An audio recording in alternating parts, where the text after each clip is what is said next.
Hey there. Subscribe to my channel. And also press this bell icon.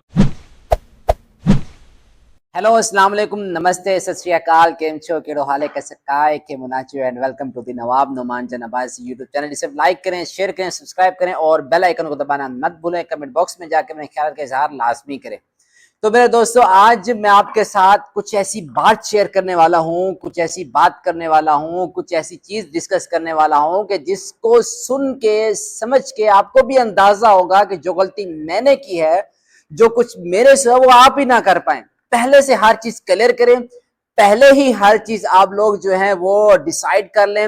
हर चीज जब वाजे हो जाए उसके बाद आप कुछ फैसले लीजिए। अब हुआ कुछ यूं कि मैं पिछले 1.5 महीने से एक घर की तलाश में था। तो मैं ये बात शेयर इसलिए कर रहा हूँ, मैं आप लोगों को एक चीज बता देना चाहता हूँ। जिस शहर में मैं लोग जाता हूँ वहां पे काफी सारे लोग मुझे जानते हैं, because I am a famous man, famous person.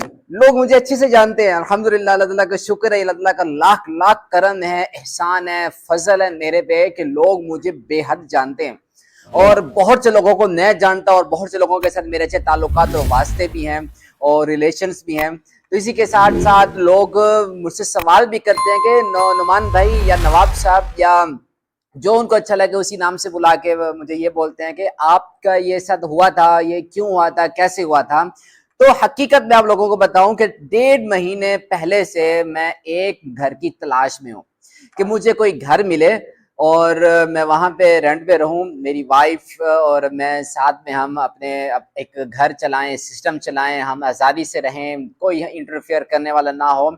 ये पिछले 1.5 महीने की बात है। और 1.5 महीने पहले हमने एक घर छोड़ा। वो क्यों छोड़ा, किस वजह से छोड़ा, वो भी मैं इंशाल्लाह आपको बताऊंगा। तो 1.5 महीने पहले जो हम घर की तलाश में थे, इधर घर देख उधर घर देख, जिस इलाके में मैं रहता हूँ मैं कमो पेश 25 से 27 घर देख चुका था।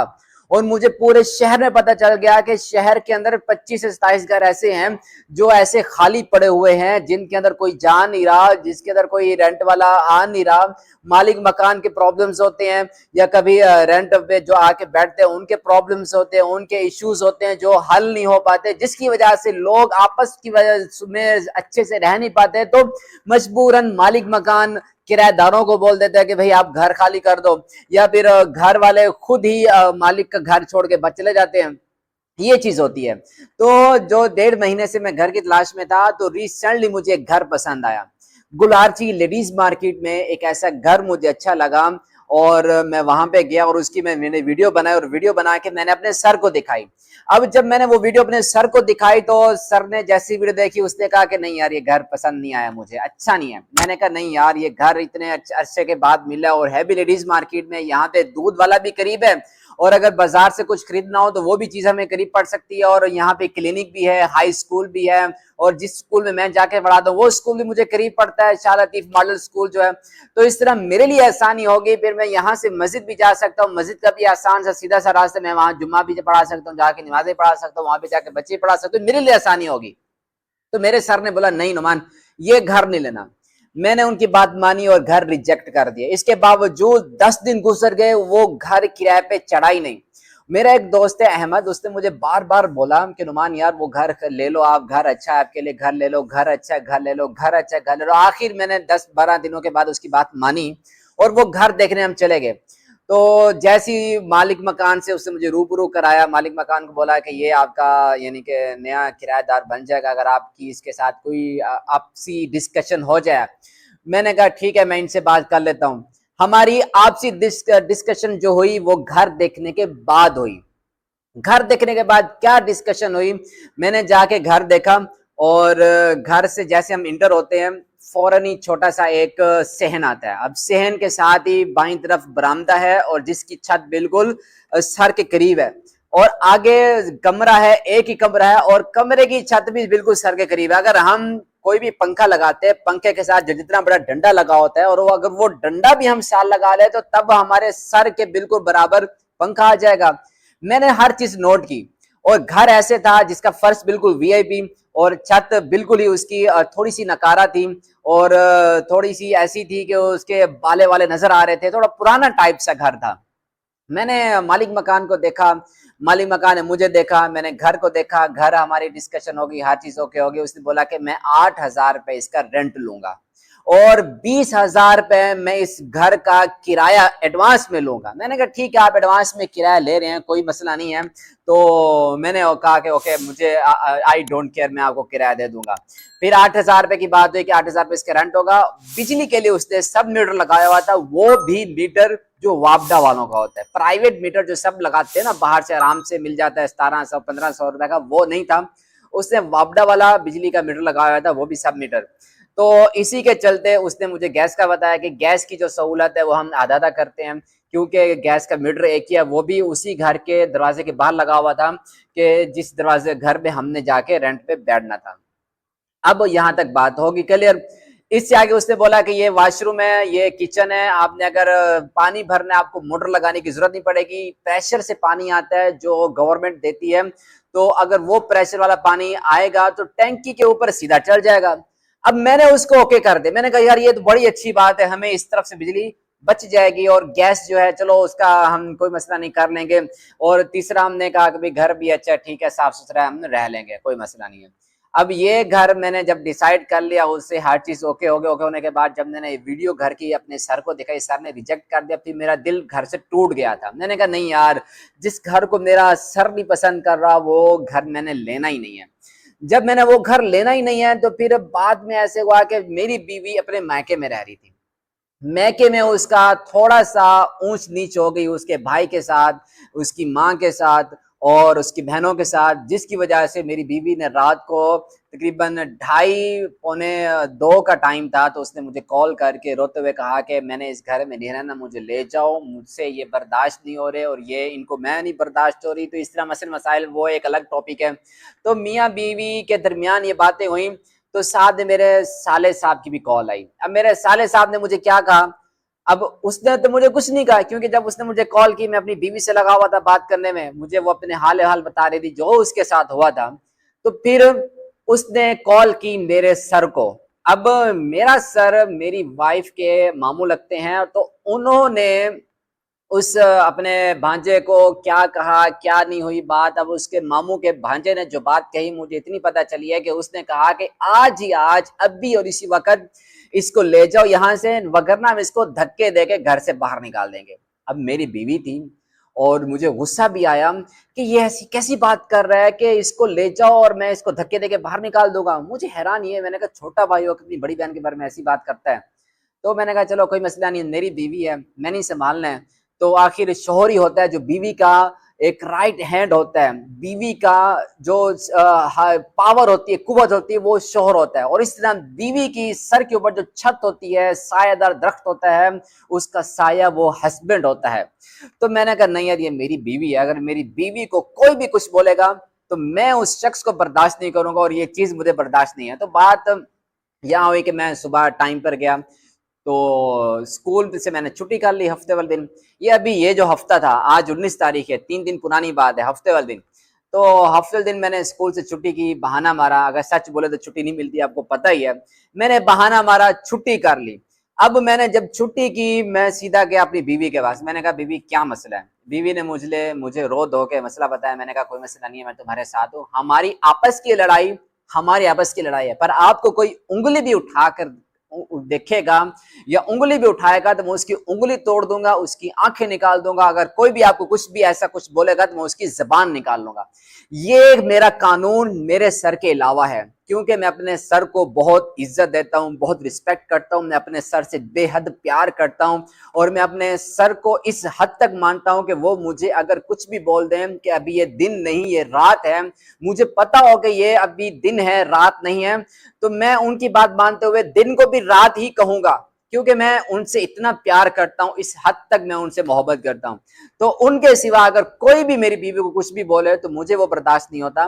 तो मैंने अपने बीवी को बोला चलो ठीक है, मैं मोटरसाइकिल लेकर आता हूँ, आपको यहाँ से लेकर जाता हूँ। तो मैं नीचे गया, मेरे साले साहब जो हैं वो उठ गए घर से, घर में सोए हुए थे, वो उठ गए। अब वो उठे तो मेरी छोटी साली ने आके बोला नुमान भाई, बिलावल जो है वो आपको बुला रहे हैं। वो बोलते बिना जो मेरी बात सुनो।